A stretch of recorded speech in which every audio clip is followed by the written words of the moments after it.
আজকে এক বন্ধুর ফোন কিনতে আসলাম নয়াটা, তো দেখতে থাকো ব্লগটা। ঠিক আছে, বনি কমিউনিকেশন এসছি ফোন কিনতে। এই বন্ধুটার ফোন কিনতে এসছি, চলো দেখাচ্ছি কত ফোন আছে। ফোনের ডেমো দেওয়া আছে, এই যে দেখতে পাচ্ছ। এই বন্ধুটার ফোন কিনতে এসছি, সাথে আঙ্কেলটা এসেছিল, এই দাদাটা এসেছিল। তো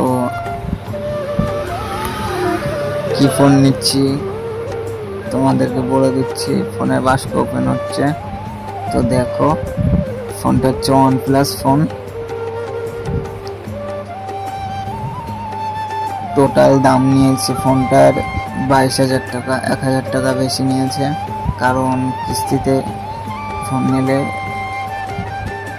1,000 টাকা বেশি নিয়েছে সেই জন্য। কারণ এই ফোনটা অনলাইন অর্ডার করা, আর যেগুলো তোমার বাজাজ ফাইন্যান্স করে দেবে সেগুলো হচ্ছে আলাদা ফোন, সেগুলো একটু কম নিতে পারে।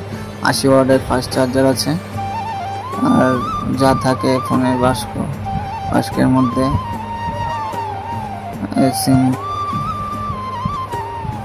কাগজপত্র। তো এই যে হচ্ছে Type-C কেবল।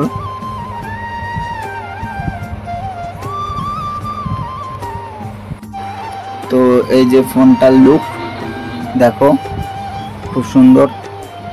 তো এই যে আমাদের বন্ধু কতগুলো টাকা দিয়ে দিবে এবারে। তো টাকাটা তো বড় বিষয় না, আজ মরলে কালকে 2 দিন। তো মনের ইচ্ছাটা পূরণ করাটাই সব থেকে বড় ব্যাপার। মনে যেটা চাইবে সেটাই করো, ঠিক আছে। টাকা তো ইনকাম সারা জীবন করতেই হবে, কিন্তু টাকা নিয়ে কি সঙ্গে যেতে পারবে? কেউ যেতে পারবে না। তো অনেক ভুলভাল বলে ফেলে দিচ্ছি। তো যাই হোক, এই যে ফোন দেখছো, তো যাই হোক অনেক ভুলভাল বলে ফেলে দিচ্ছিলাম। তো ফোন নিতে নিতে আমাদের তো খিদে পেয়ে গেছিলো, প্রায় 9টা-10টা বেজে গেছে রাত। তো যাই হোক, এখানে ব্লগটা শেষ করলাম, বাই।